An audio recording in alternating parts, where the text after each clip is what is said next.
नाज़रीन, ईरान को एटमी हथियार हासिल नहीं करने देंगे। डोनाल्ड ट्रंप का ईरान के जौहरी हथियारों से मुतल्लिक धमकी आमेज बयान सामने आ गया है, जबकि ईरानी सदर का अमरीकी धमकियों पर सख्त रद्द-ए-अमल भी सामने आ गया है।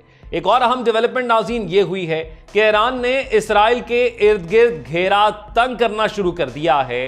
हिमायती मुसलमान ममालिक में ईरान बड़ी तादाद में हथियार पहुंचाना शुरू हो गया है कि अगर इसराइल ईरान पर हमला करता है तो इस पर ऐसा जवाब दिया जाएगा कि जो उसको आने वाली नस्लों तक याद रहेगा।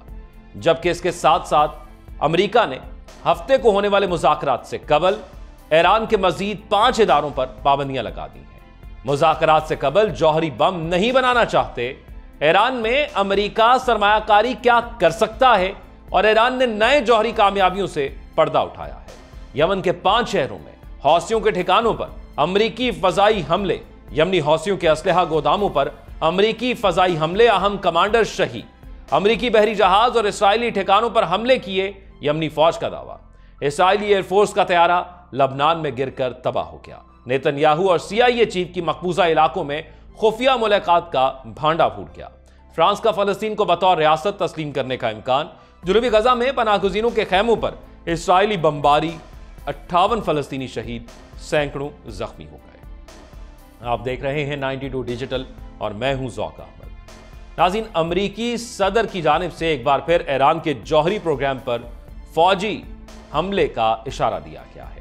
रिपोर्ट के मुताबिक अमरीकी सदर डोनाल्ड ट्रंप ने ईरान के जौहरी प्रोग्राम के हवाले से एक बार फिर पुराने दावे दोहराते हुए कहा है कि ईरान को एटमी हथियार हासिल नहीं करने दिए जाएंगे। उन्होंने इंदिया दिया है कि ईरान के साथ मुज़ाकरात का वक्त महदूद है और फौजी कार्रवाई भी एक मुमकिना ऑप्शन है। तफसीलात के मुताबिक अमरीकी सदर ने एक प्रेस कॉन्फ्रेंस से खिताब करते हुए कहा कि वो ईरान से ज्यादा कुछ नहीं चाहते, लेकिन उसे एटमी हथियार बनाने से रोकना जरूरी है। ईरान को जौहरी ताकत बनने की इजाजत नहीं दी जा सकती, चाहे उसके लिए कोई भी इकदाम क्यों ना करना पड़े।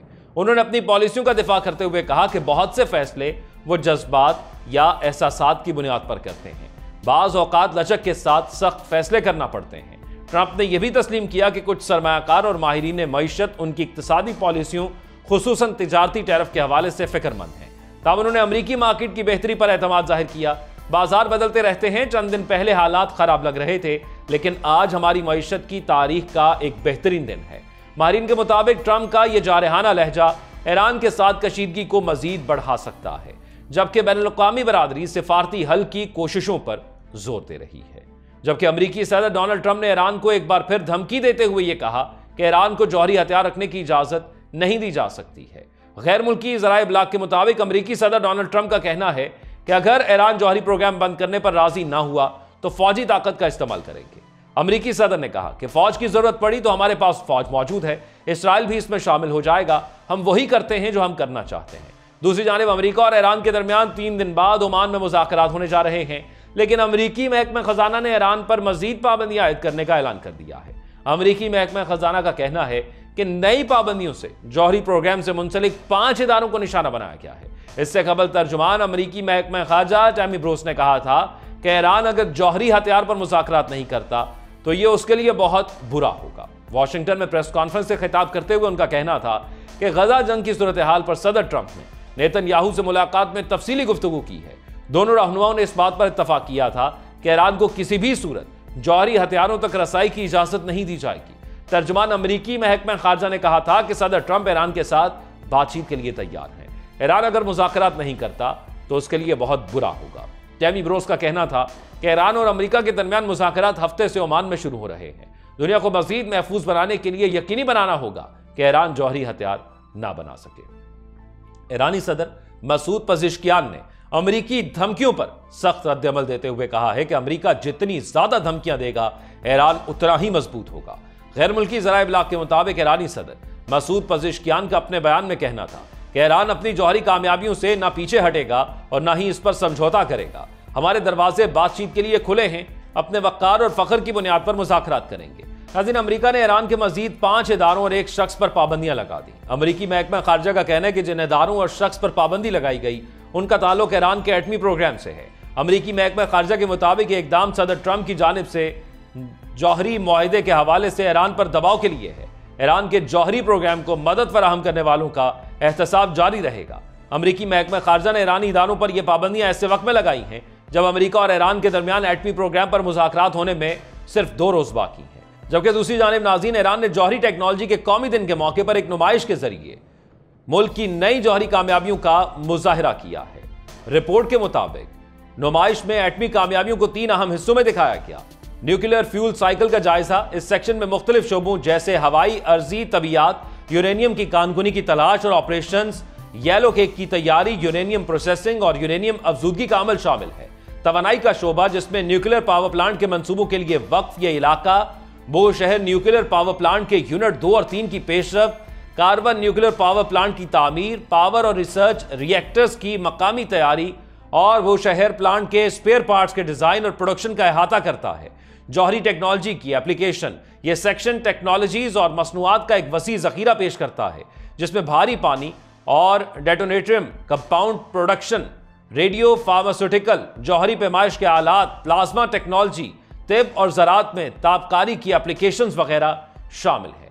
नाज़रीन, इसके साथ साथ ईरान का एक और प्लान भी मंजर आम पर आया है, जहां पर एक जानिब अमरीका और इसराइल खित्ते के अंदर अपना असलहा बढ़ा रहे हैं, खित्ते में मुस्लिम ममालिक के अंदर अपना असलहा रख रहे हैं और यह बात आ रही है कि अगर अमेरिका ईरान पर हमला करता है तो कौन से मुल्क की एयरबेस इस्तेमाल करेगा या कहां से समुद्री बेड़े से हमला करेगा। तो ईरान ने भी इसके हवाले से हिकमत अमली तैयार कर ली है। ईरान इसराइल के इर्द गिर्द ममालिक के अंदर असलहा पहुंचाना शुरू हो गया है। एक गैर मुसद्दिका ज़राए के मुताबिक इराक के अंदर ईरान की जानिब से बड़ी तादाद के अंदर असलहा पहुंचाया जा रहा है और वहां से अगर कोई ऐसी कशीदगी शुरू होती है तो ईरान भरपूर जवाब देगा। जबकि अमरीकी फौज ने यमन में सना, दमार, इमरान अल हदैद और अब हौसियों के ठिकानों पर हमले किए हैं। हौसियों के मीडिया के मुताबिक सना के मशरिक में जबल नकम पर अमरीकी तैयारों ने 10 फजाई हमले किए। अल अरबिया न्यूज चैनल के जराए ने बताया है कि जमार शहर के मगरिब में हौसियों के असलहा गोदामों को 3 हमलों के जरिए निशाना बनाया गया। इमरान में हौसियों के राब्ता नेटवर्क को हमलों का निशाना बनाया गया। जराए ने मजीद बताया कि दीगर अमरीकी हमलों में अल हदैदा हवाई अड्डे के इतराफ हौसियों के ठिकानों को निशाना बनाया गया। इसी तरह अल अरबिया न्यूज के जराए ने बताया कि अमरीकी तैयारों ने अब के मशरिक में जबल अल मनार में हौसियों के राब्ता नेटवर्क पर बमबारी की। दूसरी जानिब हौसियों ने यमन के मगरिब में अल हदैदा सूबे में अमरीकी बमबारी के नतीजे में 6 अफराद की हलाकत और मुतअद्दिद के जख्मी होने का ऐलान किया है। अमरीकी सदर डोनाल्ड ट्रंप की जानिब से गुज़िश्ता माह मार्च के वस्त में ऐलान करदा फौजी ऑपरेशन के ज़मन में अमरीकी फजाया ने यमन के शुमाली और मगरबी हिस्सों में हौसियों के ज़ेरे कंट्रोल इलाकों पर हमलों का सिलसिला जारी रखा हुआ है। ट्रंप के मुताबिक ऑपरेशन का मकसद बहर अहमर में बैनुल-अक़वामी जहाज रानी का तहफ़्फ़ुज़ है। अमरीकी सदर ने इन नए हमलों में हौसियों के कई कमांडरों के मारे जाने का ऐलान भी किया है। हौसियों के हमलों के नतीजे में इस अहम समुद्री गुजरगाह में आमदोरफ्त ताअत्तुल का शिकार हुई, जहां से आलमी कार्गो का तकरीबन 12% हिस्सा गुजरता है। इस ताअत्तुल ने कई कंपनियों को मजबूर कर दिया कि वो अफ्रीका की तरफ से चक्कर लगाकर काफी तवील रूट अपनाएं, जबकि अमेरिका ने यमन में हौसियों के ठिकानों पर नए फजाई हमले किए हैं। अल अरबिया न्यूज के मुताबिक इन हमलों में सना, मारिब, अल हदैदा, हज्जा में हौसियों को निशाना बनाया गया। जरा का यह भी कहना है कि अमरीकी हमलों में अल हदैदा के जजीरा कमरान में हौसियों के हथियारों के गोदामों को तबाह कर दिया गया। इसी तरह मारिब के इलाके अल जोबा में भी हौसियों के गोला बारूद के डिपो को निशाना बनाया गया। जरा के मुताबिक सना में बनी हशीश में अल जमीमा अस्करी कैंप पर 5 फजाई हमले हुए। उधर हौसी मलेशिया के ऐलान के मुताबिक अमरीकी हमले में मलेशिया की इंटेलिजेंस का एक ऑफिसर कर्नल अब्दुल नासिर सरहान अल माली जान से गया। जराए ने बताया कि तेहरान नवाज हौसी मलेशिया ने सना में हौसी कमांडरों के घरों पर अमरीकी बमबारी के बाद इलाके में गिरफ्तारी की मुहिम अंजाम दी। यमन की मुसल्लह अफवाज के तर्जुमान ने अमरीकी तैयारा बरदार जहाज और इसराइली रजीम के फौजी ठिकानों पर नए हमलों से आगाह किया। यमन की मुसल्लह अफवाज के तर्जुमान याहिया सरी ने कहा कि फोर्सेज ने तेल अवीव के फौजी आदाब को ड्रोन हमले का निशाना बनाया। यमनी फजाइया ने शुमाली बहराए अहमर में यूएसएस हैरी एस ट्रूमैन के खिलाफ भी ऑपरेशन किया।